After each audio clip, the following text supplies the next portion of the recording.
thing with Metallic Sphere started off as a single and a charity record for Gary McKenna. We found that we were left with so many bits of guitars here, there and everywhere that we could actually turn this whole thing into an ebbing, flowing album.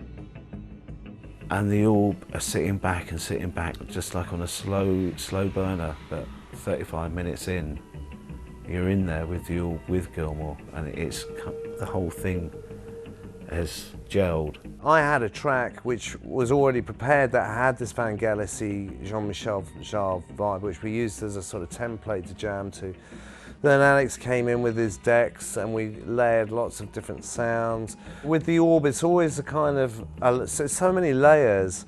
It's a kind of process of elimination. We sort of throw a lot of stuff at it, and then we spend, which we do quite quickly in a kind of performance way, which is what we did with David as well. And then I'll spend an inordinate amount of time, which has been about a year, it's almost a year to a week or two since we started this project. It's like a sculptor chipping away at a block to reveal something that is already there in a way, but you have to try many permutations and angles to reveal it.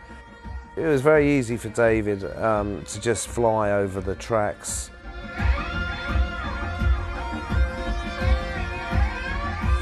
I was giving him direction from Hank Marvin to Peter Green to some of the more German experimental music of the 70s, Manuel Godesching, things like that.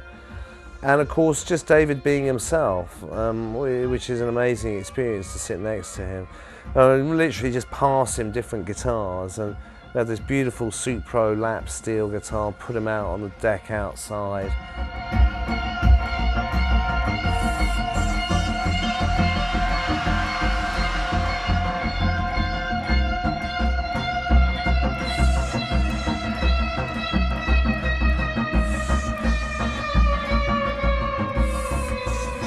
My role really was to kind of marry up the worlds between the Orb and David Gilmour, and David's role really was, you know, to do David Gilmour, be David Gilmour, and do what he does best, which is play beautiful guitar and create and write some, you know, heartbreaking melodies.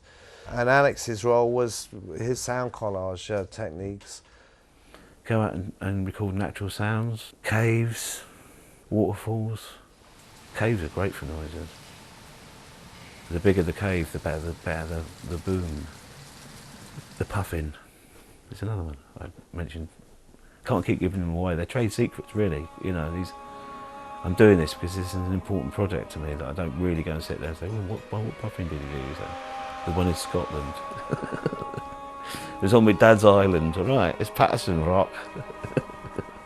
For me, this is one of the almost like a lifetime opus magnum of a work. It's something I've dreamt about doing for 20, 30 years, where we can create holographic three-dimensional sound universes with the masters of the idiom and the genre.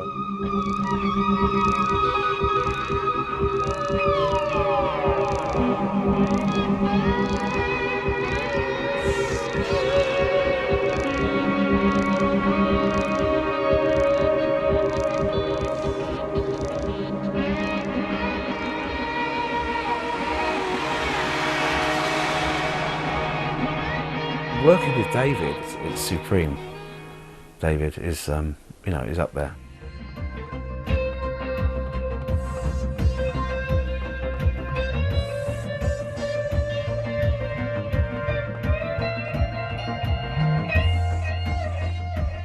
I definitely think it could be performed live and very beautifully.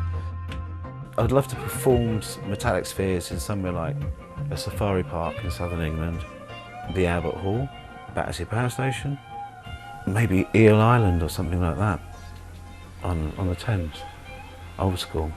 That would be, maybe David then could come up in his barge and do the gig.